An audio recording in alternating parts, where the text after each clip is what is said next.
كيبور ملتي ميديا برودكشن. القرآن كلام الله حي ونور من الله هبة من رب الغفور شفاع لما في الصدور.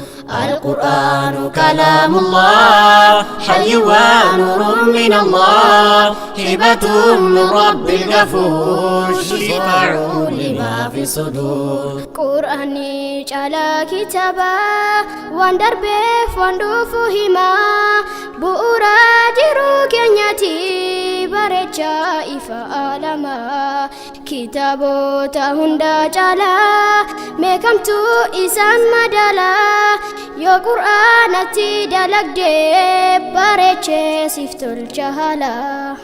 Amala sabareechise ilma namaa jiraachisa jaahilummaa keessa baasee rabbi isaati wal barsiisa.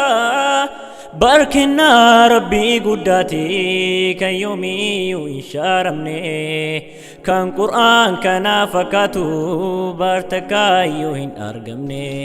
Gaarri dhodhoohee caccabaa osoo qur'aan irra bu'ee gaarri kamuu silaan hafuu sodaa rabbirraa kan ka'e qur'aan baachuu hin danda'u guddaa kamiyyuu yoo ta'e ilmi namaa qeeballanii kanaafi nurratti bu'e. Alquraanu dusturunaa huwa kalamur rahmani burhanun likulli mu'min fi hadha dunya waddini. هو نور وشفاء ليس كتاب مثله قد أنزل الله لنا هدى على رسوله.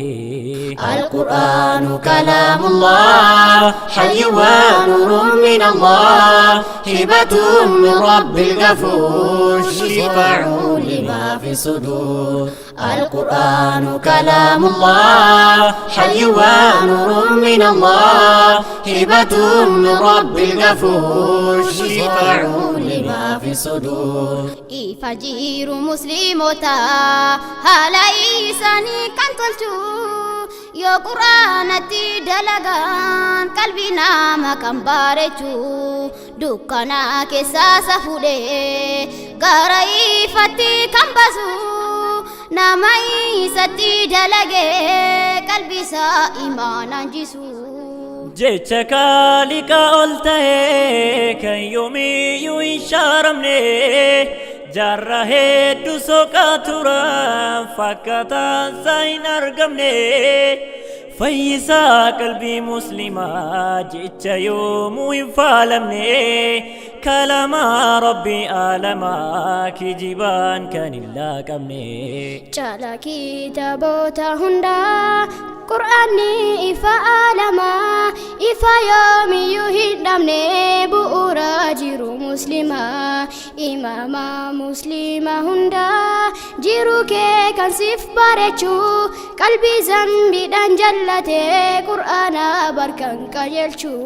Kan dhugaa dhara faallessu firdawsiif kan nu qopheessu dawaa dhibee qalbii keessaa zambii namaa qulqulleessa dukkanuuf naan ifa laatu badii jalaa nu baafatu qur'aanni jiru haarayaa bara baraan kan jiraatu yeroo takka firaan qabu si dhabnaani kan dadhabu dandeettiin kan kootisuma milkiin koo kan gandalama si malee milkiin hin jiru hambisaa waan nu dararu muujizaan kan kee guddaadha arraaf boor kan nu sattaru.